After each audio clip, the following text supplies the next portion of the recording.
one thing that they did change, and we were very happy with, was the damage mode. Now, I wasn't, I'll stand by that. I thought 100% would be a bit silly. They didn't go to a full 100%. They went to 80%, which I think you have to say was fairly successful. There was damage, there was consequences to crashes. Obviously, Van Dorn, you didn't see like a wing fly off. I don't think that's sort of modded, or a wheel fall off, but they just had immense steering damage. I remember watching Van Dorn after he crashed.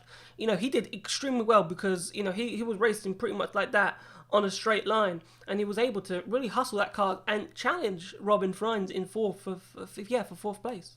Yeah, I agree completely about the damage model being upping the stakes a bit and creating issues for the drivers. Obviously, for some of the drivers lower down who got caught in like the melee at the first corner, for example, like I remember reading Neil Yarny's comments on this, that he basically Da Costa spun in front of him in qualifying, and then he ended up sort of getting bumped into at turn one and ended up having to do the rest of the race with the Sting. So he felt he had better pace and just couldn't pass anyone, which is the typical bad luck Neil Yarny story, unfortunately for him.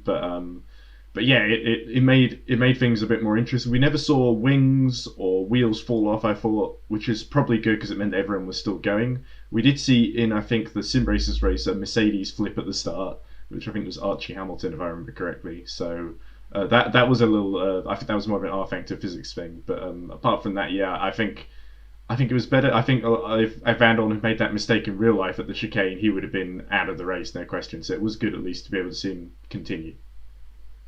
Yeah, definitely. Like, I think the damage, it was good. Like, there was as I said, the punishments were there for silly collisions, and there was a lot of drivers that had it, and we had a few retirements from it. Like James Collado, pretty much retired with damage, and which then Jack sort of the elimination process. I think there was about 3 laps without any elimination. We didn't have Lucas Di Grassi start the race, so he disconnected.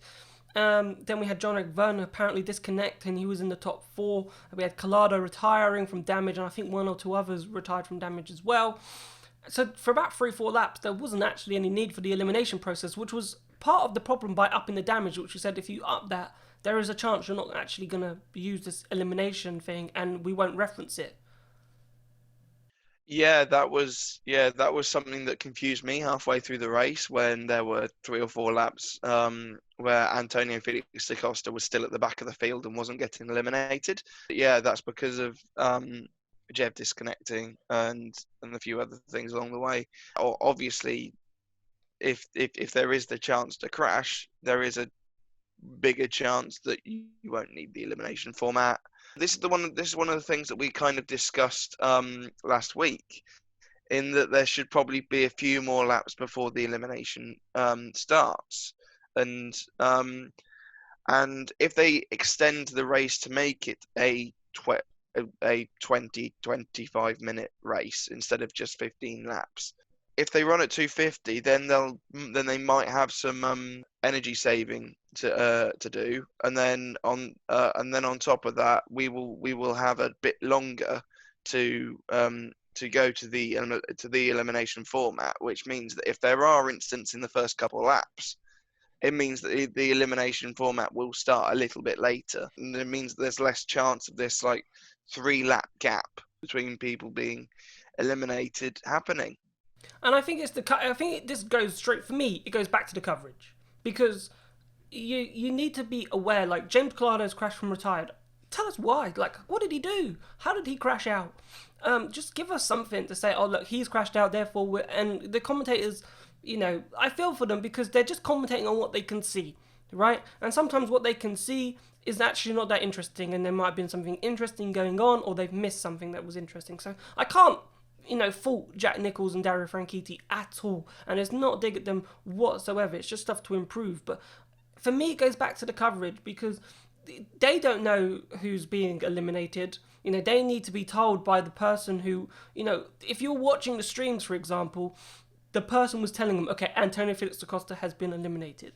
We're not going to have any elimination this lap because this has happened. That's how I found out James Collado had crashed. That's how I found out that these drivers were being eliminated, through Van Dorn's thing, because he was getting the team speak of the actual director of the Formula E for the Race at Home Challenge, telling them what's going on.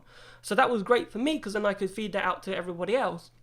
But if you're not watching Van Dorn, if you're not watching Twitter, then you don't know. You're just sitting there thinking, what's happened to him? What's happened to him? Where did he go? And then all of a sudden, you've spotted that. Because the commentators haven't spotted that, 5 laps later, they sort of, oh, where's Jev? Oh, Colado's gone. Oh, that's why he's gone apparently. And you're just like, oh, okay. And you're like, you kind of like, I spotted that, but I wanted more. So you can't, if you see Colado's crashed, as I said, it goes back to those replays there. You need to show us why we're not having an elimination that lap, and then explain.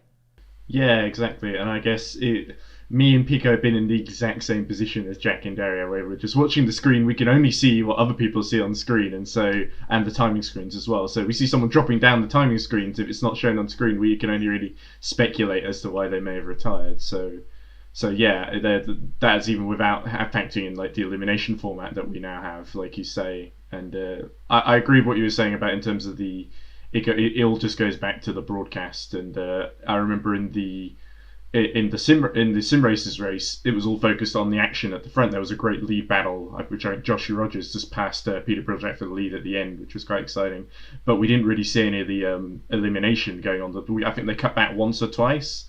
But yeah, that we never really saw that. So I think more could have been done if it was less exciting at the front, like it was an F3 drivers race. More could have been done to cut back.